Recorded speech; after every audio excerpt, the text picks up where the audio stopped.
So, you want to learn how to pass your RES exam and you want to learn from the expert.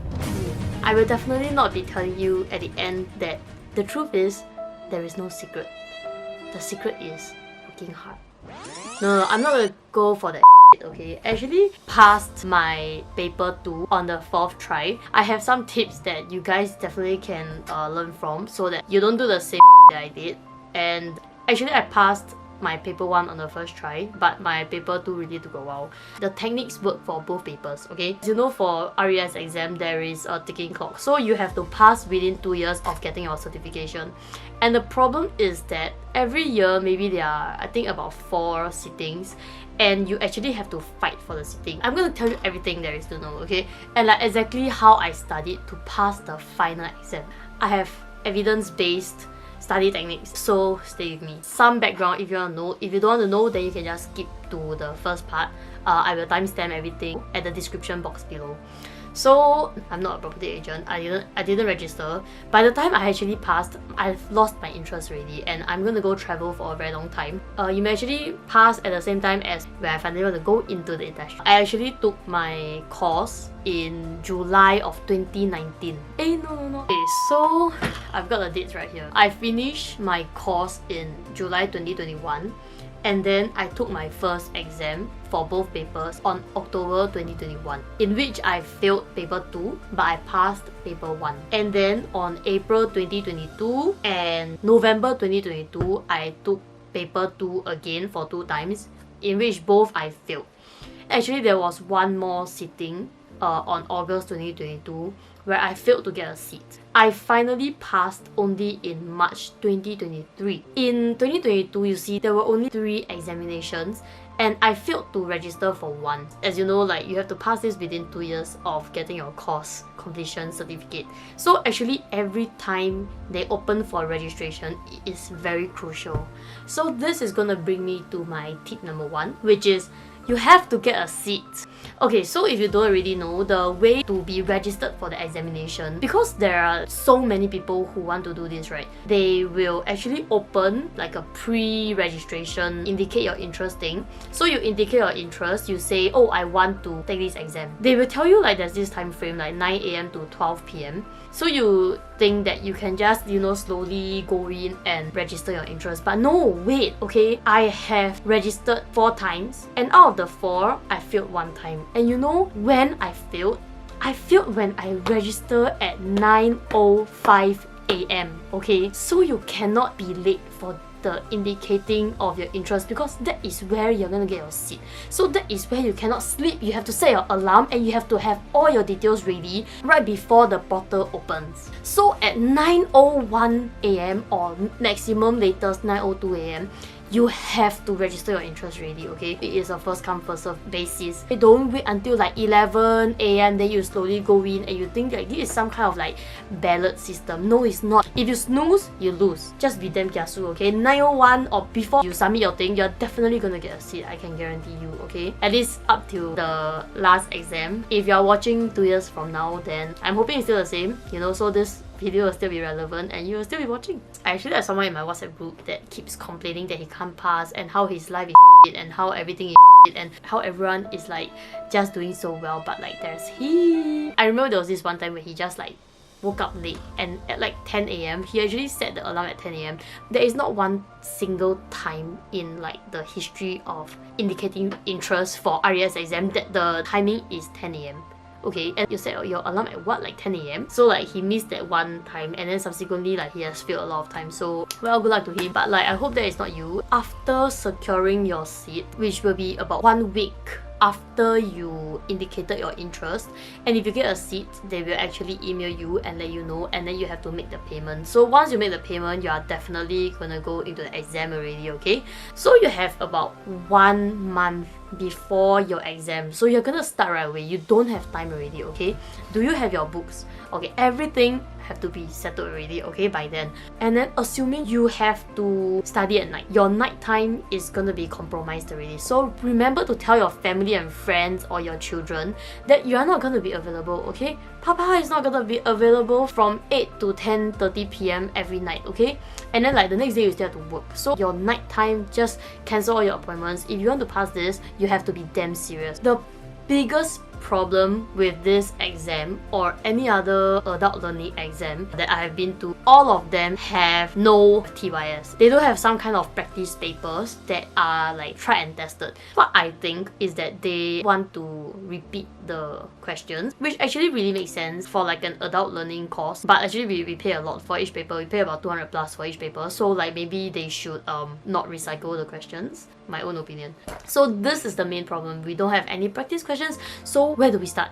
How do we know what kind of questions to be tested? One of my instructors, he actually suggested the Celeste practice books. Okay, so these are the books. So this is the book 1 for paper 1, and then I actually have 2 of them for paper 2 because don't forget, I took 2 years to pass the second paper, right? So right, by the time they have a new freaking edition already, and then I'm just so afraid that things have changed so much since the time that I bought the first book that I went to buy the second one, okay? Ultimately, it was worth. Don't buy the old versions from like people off Carousel or whatever. Just pay the money and go and get the books, okay? I feel like she worked quite hard for this book. She actually edits it like often. It is quite justified that she gets this money from you. After that, she will actually give you a link where you can access questions. She calls it like FAQ. She will add like links to some questions, and then you can actually go in and see where this particular law came from. There are times when you really have to look for the source, and like if you just Google, you actually can't find it. She can actually bring you directly to find the exact answer, then you'll be convinced. With her links, it actually got me to understand a lot more. I would suggest for each question inside, you're gonna do it at least once. So this is the minimum. This is what is going to happen. If you want to pass this paper, you have to work hard for it.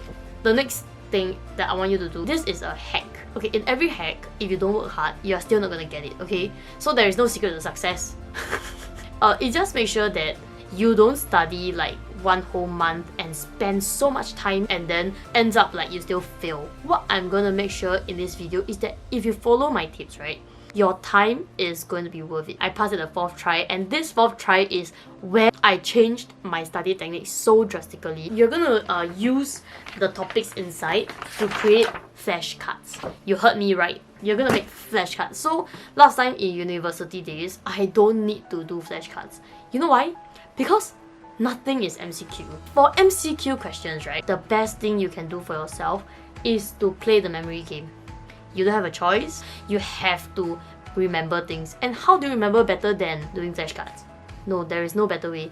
You have to do active recall. The book that actually changed how I study, and it's called Make It Stick by Peter C. Brown. Okay, I'll put it here, right here. It actually taught me a few things, but the main 3 points are: first is retrieval practice, second is spaced repetition, and third is interleaving. Retrieval practice is when you extract from your brain what you have learned.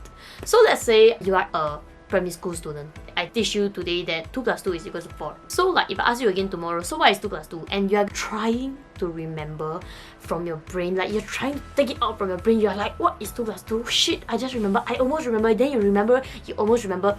That part is what will force your brain to actually really remember that it is equal to 4. When you finally get the answer, this is where flashcards is so great for this purpose. I use Anki app, so I don't actually use the physical flashcards, even though you can. What it does is that it usually gives you like a rating system at the end where you say like whether something is easy, medium, or like hard.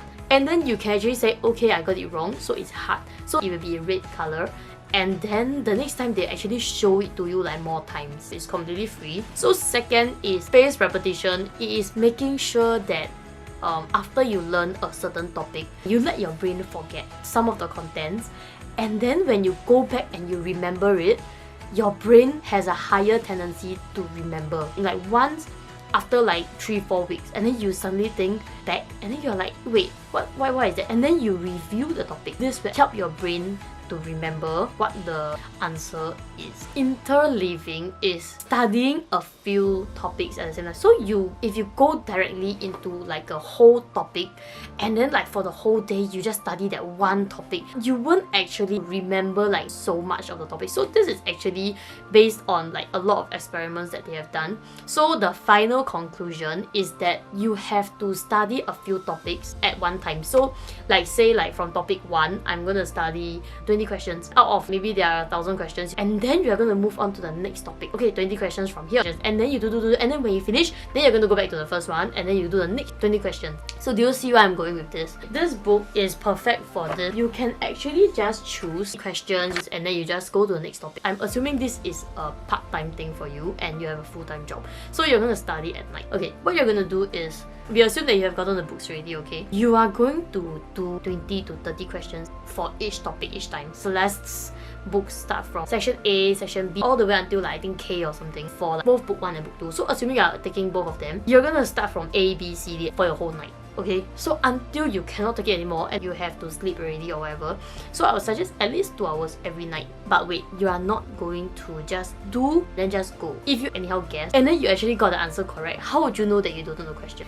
When you are doing the question, you're gonna circle what you don't know. Then after you finish doing your set number of questions, right, you're gonna mark your questions. So for those questions that you got wrong and those questions that you have circled, you're gonna put those questions into the flashcard. You have your flashcard app, assuming you follow what I said. If you already know a particular thing, then don't review that anymore. If you already know, just don't waste your time already. If you know it now, you're gonna know during the exam, okay? Unless you're not very sure, okay? You will have your flashcards categorized into different topics. Don't just lump them all into one like RES exam. Don't do that, okay? Because if like there's a topic that you feel a bit weaker in, you are going to want to review that particular topic more. Like Estate Agents Act, maybe you are already very familiar and all you want to review is the HDB. Then like all the questions you get from Anki, I'm gonna tell you they're damn asshole. They're gonna show you all the EAA things. Then do you want that? No, you don't. So you're going to split it all into topics.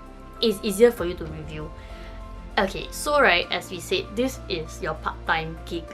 Okay, you actually have a full-time job. So in the daytime, since you can't do your questions, right, what are you gonna do? You're gonna look at your flashcards. Every time when you have time, you are going to freaking review your flashcards. During your lunch, after your lunch, review your flashcards. When you are in the toilet, review your flashcards. Every time I go to the toilet or whatever, I just review. And like that month, it was a super busy month, but I still managed to do it. So get up on your ass and find some time to do it, okay? This really helped me a lot. Like last time when I hear people talk about flashcards, you know, I just think like, why do I need flashcards? I have such a good memory. Turns out no, my brain is damn stupid. I don't remember any single So you are going to make flashcards and then you're going to review. You're going to make full use of it, okay? Anki also will actually send you reminders to ask you to review, but you are not going to need the notifications. You know why? Because you already have the mindset that you are going to pass this damn exam, and that's why you're going to put in the effort. Okay, in a particular night, let's say you only have that 1 hour to spare. Instead of doing like your full like usual 30 questions, just do 10 from each topic, but do the same thing. That's how you can break down the whole book and cover as much as possible. To make sure that you pass, right, actually how the trainers usually say is you have to repeat the book at least once, but like to add on to that, right, I'm going to say definitely do the flashcards and review them during the day. This is what is the problem with the MCQ. So I find paper 2 way harder because like there are more things to remember. For paper 1, it felt more like common sense to me. So I actually didn't really have to work that hard to pass paper 1.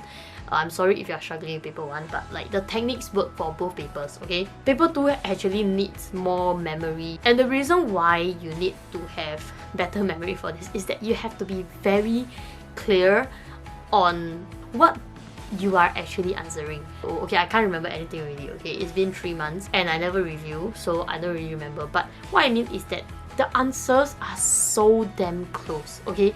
They're gonna give you 4 of very similar choices. First one, you're gonna be like, yes, I think this is correct. But let me look at the next one.